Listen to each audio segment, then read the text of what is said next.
Dahulu kala di Jawa Barat terletak sebuah kerajaan yang dipimpin oleh raja bernama Sumbing Perbengkara. Ia mempunyai putri manis bernama Dayang Sumbi. Ayah, aku mau mangga. Tapi kan kita sudah beli durian di tempat sebelumnya. Aku maunya mangga. Mangganya 1 kilo ya. Baik, Raja. Seiring berjalannya waktu, Dayang Sumbi tumbuh menjadi gadis cantik. Kecantikannya ini membuat teman-temannya iri dan marah. Demi menghindari ketidaksukaan temannya, Dayang Sumbi akhirnya menyendiri di sebuah pondok di tepi hutan. Di pondok itu, Dayang Sumbi gemar menenun hingga suatu saat ketika sedang asik menenun, tiba-tiba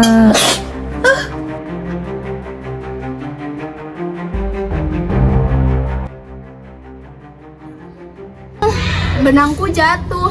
Malah sekali untuk mengambilnya. Bagi siapapun, aku berjanji, jika dia laki-laki akan kujadikan suami, dan jika dia perempuan akan kujadikan saudara. benang yang jatuh tersebut lalu diambil Tumang, anjing pengawal raja yang menemani Dayang Sumbi selama di pondok. Kenapa malah kau yang menambilkan pintalan benangku? Artinya, suka tidak suka, aku harus menjalankan janjiku untuk menjadikanmu suami. Dan kemudian Dayang Sumbi dan seekor anjing yang bernama Tumang menikah dan hidup bahagia. Dalam rumah tangga mereka, Dayang Sumbi dan Tumang dikaruniai anak yang bernama Sangkuriang.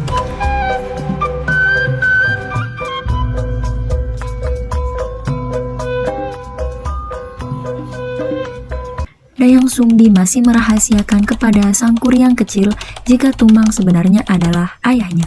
Seperti kakeknya, Sangkuriang mempunyai kegemaran berburu di hutan. Ia selalu ditemani Tumang ke hutan ketika berburu. Dah ibu, aku dan Tumang mau berburu dulu. Iya nah, hati-hati. Dadah ibu.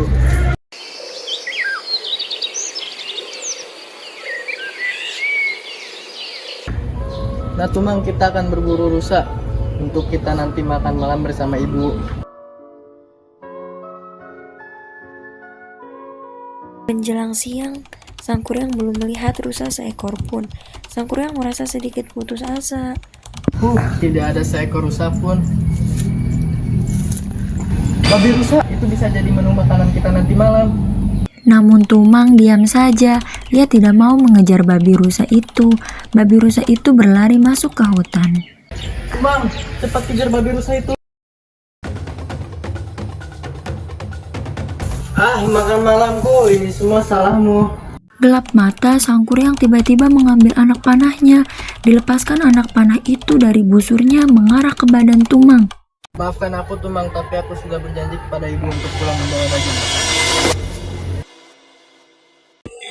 Lalu Sangkuriang pulang ke pondok membawa hasil buruannya, yang juga merupakan Tumang yang telah dibunuh. Ibu, aku pulang. Oh Sangkuriang, ini daging buruanmu. Ya ibu.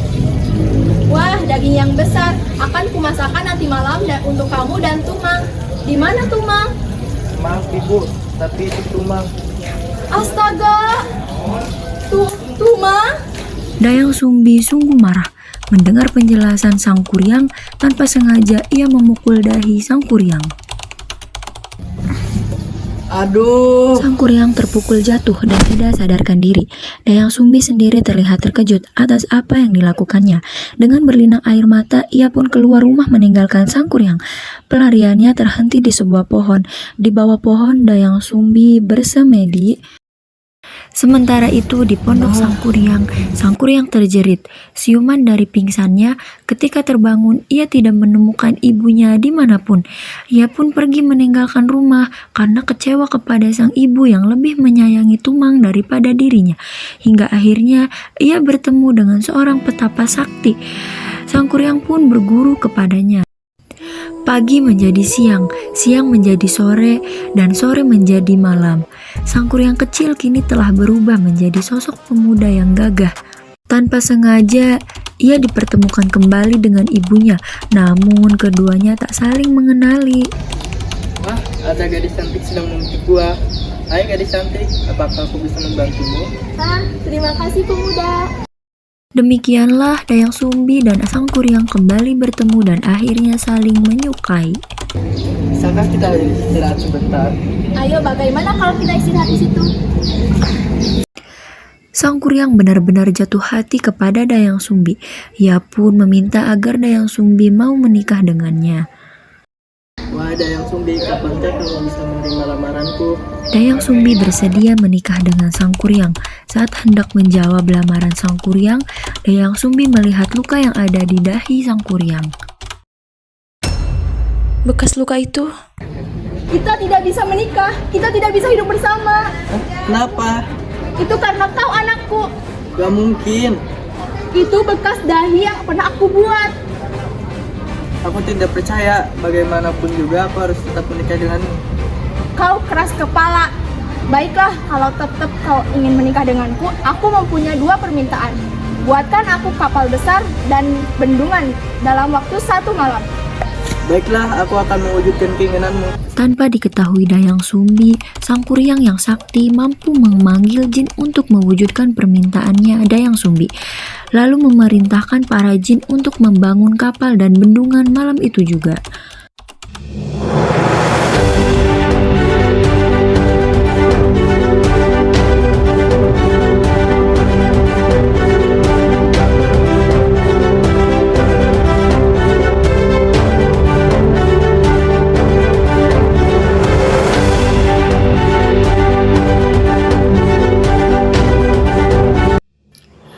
Malamnya Dayang Sumbi terkejut, penasaran memeriksa kerja Sang Kuryang. Betapa terkejutnya ia mengetahui Sang Kuryang hampir selesai. Ia segera berdoa kepada dewa untuk menggagalkan pekerjaan Sang Kuryang karena ia tidak mau menikahi dengan anaknya sendiri. Doa Dayang Sumbi dikabulkan. Malam itu tiba-tiba berjalan sangat cepat. Saat pagi tiba, sang jin kabur, meninggalkan kapal yang belum selesai. Tidak.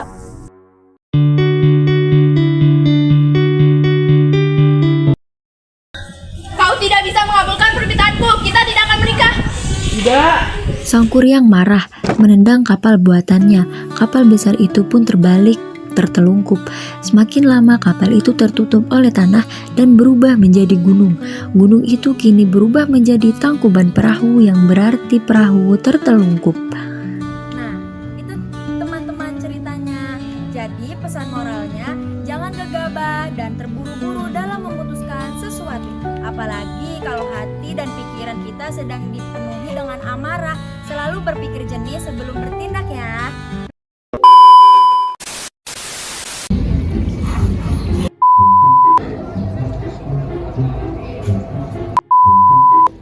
Mangganya 1 kilo ya. Baik, Raja.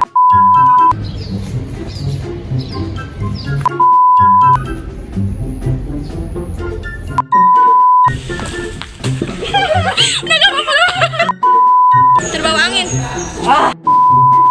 Bernama Sumbing. Terus berjuang, jangan